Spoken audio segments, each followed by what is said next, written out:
اسی طرح رسول اللہ صلی اللہ علیہ وسلم نے ایک اور موقع پر ایک صحابی عثمان بن ابی عاص الثقفی کو ایک دعا سکھائی. جب وہ نبی صلی اللہ علیہ وسلم کے پاس حاضر ہوئے، وہ کہتے ہیں مجھے اتنی تکلیف تھی کہ قریب تھا کہ وہ مجھے ہلاک کر دیتی. تو نبی صلی اللہ علیہ وسلم نے مجھے فرمایا، اس درد کی جگہ پر اپنا دایاں ہاتھ رکھو اور 7 مرتبہ کہو، بسم اللہ اعوذ بعزت اللہ وقدرتہ من شر ما اجد واحاذر.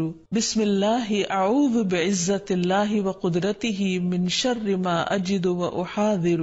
بسم اللہ اعوذ بعزت اللہ وقدرتہ من شر ما اجد واحاذر. اللہ کے نام کے ساتھ میں پناہ مانگتا ہوں اللہ کی عزت کی اور اس کی قدرت کی اس شر سے جو میں محسوس کرتا ہوں، یعنی اس تکلیف سے بچنے کے لیے جو مجھے محسوس ہو رہی ہے اور جس سے میں خوف محسوس کرتا ہوں. عثمان کہتے ہیں کہ جب میں نے یہ پڑھا تو اللہ سبحانہ وتعالیٰ نے مجھے شفا عطا کر دی. ویڈیو کے نیچے سبسکرائب کے بٹن پہ کلک کریں، بیل کے آئیکن پہ کلک کیجیے تاکہ ہر نئی ویڈیو کی نوٹیفکیشن